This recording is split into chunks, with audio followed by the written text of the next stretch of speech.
ಇವೆಲ್ಲ ಸುಮ್ಮನೆ ತಿಳ್ಕೊಂಡ್ರೆ ಏನು ಪ್ರಯೋಜನ ಇಲ್ಲ. ಪ್ರಾಕ್ಟೀಸ್ ಮಾಡಬೇಕಾಗುತ್ತೆ. ಪ್ರಾಕ್ಟೀಸ್ ಮಾಡಿದ್ರೆ ಅರ್ಥ ಆಗುತ್ತೆ. ನೀವೀಗ ಬರೀ ನೋಡೋದ್ರಿಂದ ಬರೀ ತಿಳ್ಕೊಬೋದು ಅಷ್ಟೇ ಏನದು ಅಂತ. ಪ್ರಾಕ್ಟೀಸ್ ಮಾಡಿದ್ರೆ ಅರ್ಥ ಆಗೋದು. ಎಕ್ಸ್ಟ್ರಾ ಪ್ರಾಕ್ಟೀಸ್ ಮಾಡಿದಾಗ ಎಕ್ಸ್ಪರ್ಟ್ ಆಗೋದು. ಸಿಂಪಲ್. ಸೊ ಈಸಿ ಏನು ಬರೋಲ್ಲ, ಸ್ವಲ್ಪ ಕಷ್ಟ ಇರುತ್ತೆ, ಹಾರ್ಡ್ ವರ್ಕ್ ಮಾಡಲೇಬೇಕಾಗುತ್ತೆ. ಸೊ ಕೆಳಗಡೆ ನಾನು ನೀ ಬೆಂಡ್ ಮಾಡ್ತಿದ್ದಂಗೆ ನನ್ನ ರೇಂಜು ಅಲ್ಲಿವರೆಗೂ ಕಾಣುತ್ತೆ. ಅಲ್ಲಿಂದನೇ ಬಾಲ್ನ ಫಾಲೋ ಮಾಡ್ಬೋದು ಫ್ರಂಟ್ ಫುಟ್ ಇಂದ. ಬಟ್ ಕಟಿಂಗ್ ಆ್ಯಂಗಲ್ ಏನು ಸೇಮ್ ಟೆಕ್ನಿಕ್ಗೆ ಆ್ಯಂಗಲ್ ಕಟ್ ಮಾಡೋದು ಏನು ಅಂದರೆ,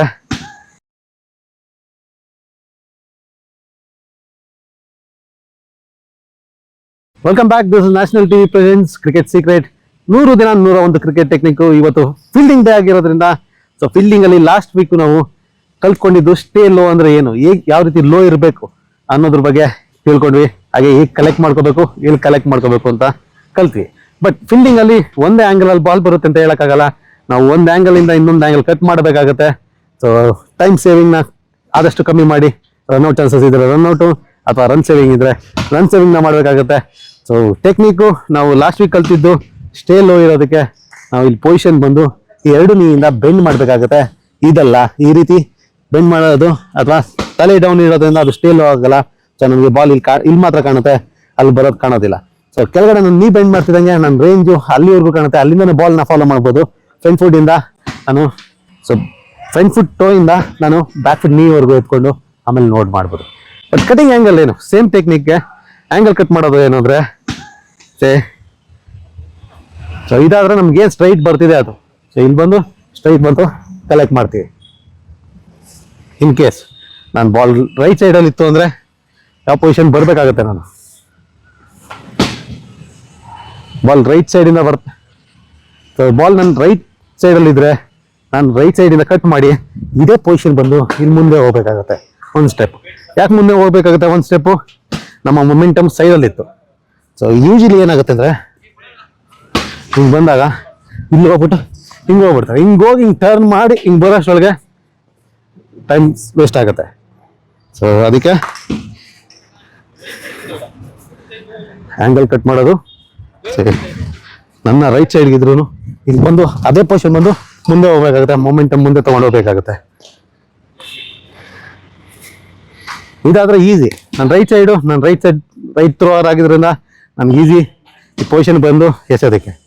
ಬಟ್ ನನ್ನ ಲೆಫ್ಟ್ ಸೈಡಲ್ಲಿದೆ ಈಗ ಬಾಲ್ ನಂಗೆ ಲೆಫ್ಟ್ ಸೈಡ್ ಟ್ರಾವೆಲ್ ಮಾಡ್ತಾ ಇದೆ. ಲೆಫ್ಟ್ ಸೈಡಿಂದ ಕಟ್ ಮಾಡ್ತಾ ಇದ್ದೀನಿ ಅಂದರೆ ಸ್ವಲ್ಪ ಕಷ್ಟ ಆಗುತ್ತೆ. ಸ್ವಲ್ಪ ಬೇಗ ಫ್ರಾಕ್ಷನ್ ಆಫ್ ಸೆಕೆಂಡು ಬೇಗ ರೀಚ್ ಆಗಬೇಕಾಗುತ್ತೆ. ನಾನು ಲೆಫ್ಟಿಂದ ಬಂದ್ರೂ ಇಲ್ಲಿ ಪೊಸಿಷನ್ ತೊಗೊಂಡು ಮತ್ತೆ ಮುಂದೆ ಹೋಗ್ಬೇಕಾಗುತ್ತೆ. ಅಲ್ಲಿಗಲ್ಲ,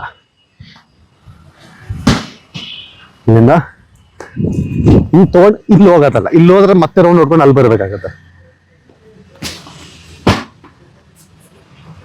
ಸೊ ನಾನು ಸ್ವಲ್ಪ ಫಾಸ್ಟ್ ಆಗಿದ್ದು ಇಲ್ಲಿಂದ ನಾನು ಈ ಪೊಸಿಷನ್ಗೆ ಬರಬೇಕಾಗತ್ತೆ, ಇದೇ ಪೊಸಿಷನ್ಗೆ ಇಲ್ಲಿ.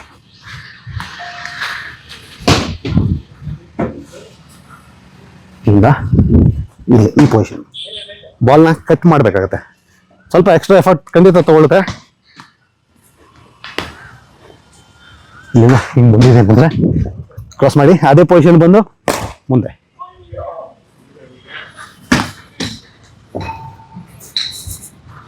ಮೂರು ನೋಡ್ಕೊಳ್ಳೋದಾದ್ರೆ ಫಸ್ಟ್ ಥಿಂಗು ನಮ್ಗೆ ಯಾವ್ದು ಸ್ಟ್ರೈಟ್ ಬರುತ್ತೆ ಅದಕ್ಕೆ ಹೋಗಿ ರಿಸೀವ್ ಮಾಡಿ ಮುಂದೆ ಹೋಗ್ತೀವಿ.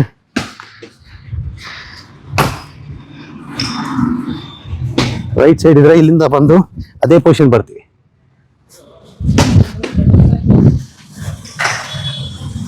ಲೆಫ್ಟ್ ಇಂದ ಸ್ವಲ್ಪ ಎಕ್ಸ್ಟ್ರಾ ಎಫರ್ಟ್ ಆಗಬೇಕಾಗುತ್ತೆ. ಈ ಪೊಸಿಷನ್ ಬಂದು ಮುಂದೆ ಹೋಗ್ಬೇಕಾಗುತ್ತೆ. ತುಂಬ ಇಂಪಾರ್ಟೆಂಟು, ನಾವು ಮುಂದೆ ಹೋಗ್ಬೇಕಾಗಿರೋದು ಸೈಡ್ ಇರಲ್ಲ. ಮೊಮೆಂಟಮ್ ಅಲ್ಲಿಂದ ಫಾಸ್ಟಾಗಿ ಬಂದಿರೋದ್ರಿಂದ ಆ ಕಡೆ ಪುಲ್ ಮಾಡ್ತಾ ಇರುತ್ತೆ. ಪೊಸಿಷನ್ ಬಂದು ಮುಂದೆ ತೊಗೊಂಡು ಹೋಗ್ಬೇಕಾಗುತ್ತೆ. ಇವೆಲ್ಲ ಸುಮ್ಮನೆ ತಿಳ್ಕೊಂಡ್ರೆ ಏನು ಪ್ರಯೋಜನ ಇಲ್ಲ. ಪ್ರಾಕ್ಟೀಸ್ ಮಾಡಬೇಕಾಗುತ್ತೆ. ಪ್ರಾಕ್ಟೀಸ್ ಮಾಡಿದ್ರೆ ಅರ್ಥ ಆಗುತ್ತೆ. ನೀವೀಗ ಬರೀ ನೋಡೋದ್ರಿಂದ ಬರೀ ತಿಳ್ಕೊಬೋದು ಅಷ್ಟೇ ಏನದು ಅಂತ. ಪ್ರಾಕ್ಟೀಸ್ ಮಾಡಿದ್ರೆ ಅರ್ಥ ಆಗೋದು. ಎಕ್ಸ್ಟ್ರಾ ಪ್ರಾಕ್ಟೀಸ್ ಮಾಡಿದಾಗ ಎಕ್ಸ್ಪರ್ಟ್ ಆಗೋದು. ಸಿಂಪಲ್. ಸೊ ಈಸಿ ಏನು ಬರೋಲ್ಲ, ಸ್ವಲ್ಪ ಕಷ್ಟ ಇರುತ್ತೆ, ಹಾರ್ಡ್ ವರ್ಕ್ ಮಾಡಲೇಬೇಕಾಗುತ್ತೆ. ಸೊ ಇದು ಸಿಂಪಲ್ ಆಗಿ ಒಂದು ಬಾಲ್ ಇಟ್ಟಿರೋದ್ರಿಂದ ಸೊ ಈಗ ಒಂದು ಸ್ಟೆಪ್ ಸ್ವಲ್ಪ ಬೆಟರ್ ಫೀಲ್ಡರ್ ಇದ್ದೀನಿ ಅಂದರೆ ನಾನು ಯಾವ ರೀತಿ ಹೋಗ್ಬೇಕು ಅನ್ನೋದ್ರ ಬಗ್ಗೆ ತಿಳಿಸ್ಕೊಡ್ತೀನಿ. ಮಗ ಉಂಟು ಪ್ರಾಕ್ಟೀಸ್ ಮಾಡೋದಾಗಾದ್ರೆ ಫಸ್ಟ್ ಸ್ಟ್ರೈಟೇ ಮಾಡಿ ಇಲ್ಲಿಂದ ಹೀಗೆ ಸುಮ್ಮನೆ ಬಾಲ್ನ ಎಷ್ಟು ಸಿಂಪಲ್ ಆಗಿ ಎಷ್ಟು ಸ್ಲೋ ಬರುತ್ತೆ ಅಷ್ಟು ಒಳ್ಳೇದು.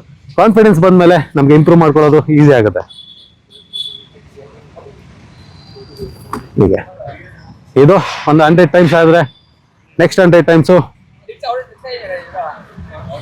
ಸೊ ನಾನು ಈ ಕಡೆ ಇದ್ದು ಅಲ್ಲಿ ಸ್ಟ್ರೈಟಾಗಿ ಯಾರನ್ನ ಬಾಲ್ನ ರೋಲ್ ಮಾಡಕ್ಕೆ ಹೇಳಿ ರೋಲ್ ಮಾಡಲಿ. ಇಲ್ಲಿಂದ ಬಂದು ಅದೇ ಪೊಸಿಷನ್ ಬಂದು ಮುಂದೆ. ಸೊ ನಾನು ಯಾವಾಗಲೂ ಸೈಡ್ಸ್ನ ಕಟ್ ಮಾಡಿದಾಗ ಮುಂದೆ ಒಂದು ಸ್ಟೆಪ್ ತೊಗೊಳ್ಳೋದು ತುಂಬ ಇಂಪಾರ್ಟೆಂಟ್ ಆಗುತ್ತೆ. ಮೊಮೆಂಟಮ್ ಅದೇ ಕೊಡೋದು. ಇನ್ನು ಪೊಸಿಷನ್ ಬಂದು ಮುಂದೆ. ಇನ್ನು ಲೆಫ್ಟ್ ಸೈಡಿಂದ ನಾನು ಸ್ವಲ್ಪ ಕ್ವಿಕ್ ಆಗಿರಬೇಕಾಗತ್ತೆ.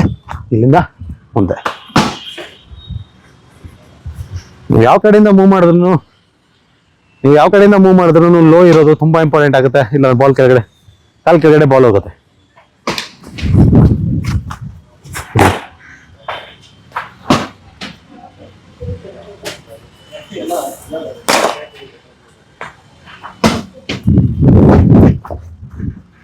ಎಷ್ಟು ಕ್ವಿಕ್ ಇರ್ತೀವಿ ಅಷ್ಟು ಒಳ್ಳೆಯದು. ಸೊ ಯಾವುದು ಈಸಿ ಬರಲ್ಲ. Keep practising, keep improving. All the best.